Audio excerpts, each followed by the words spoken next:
बरतिन पुकारी देव दुनो कर जोरावा पूजन के रे बेरावा रग के रे बेरावा हो।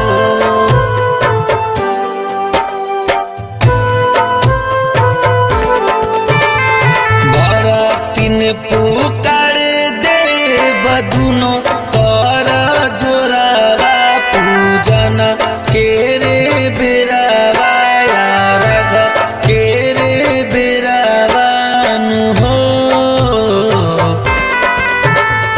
गरीब के दे द अन्न धनवा त कोसी भरवाइब हो।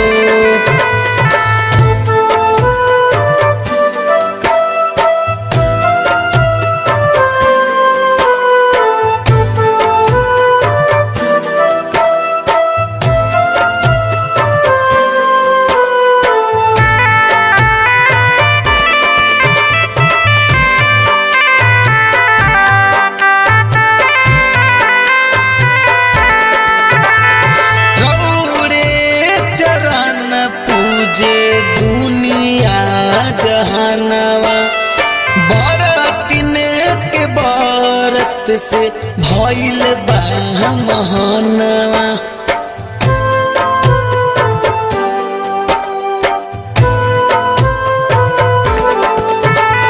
रौड़े पूजन करे सौसे जहानवा बरतिन के बरत से भइल बा महानवा।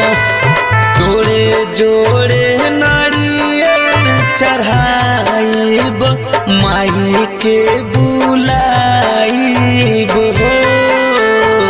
गरीब के दे द अन्न धनवा त कोसी भरवाइब हो।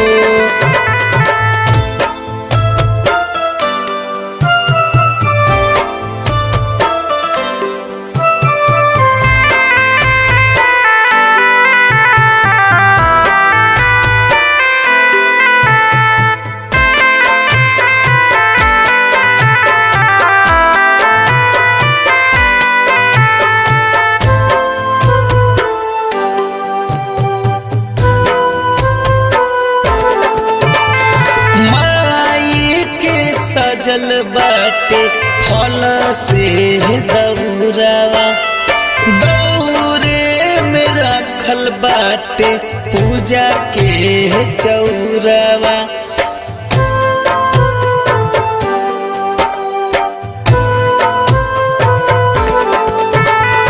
माई के सजल बाटे फल से दौरावा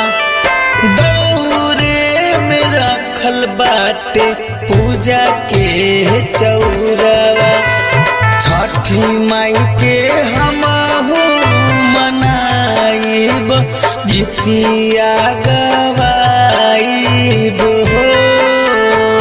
गरीब के दे द अन्न धनवा त कोसी भरवाइब हो।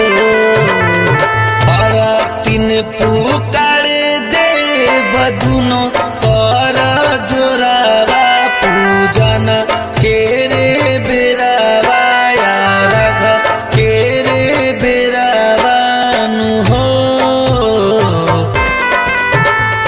गरीब के दे द अन्न धनवा त कोसी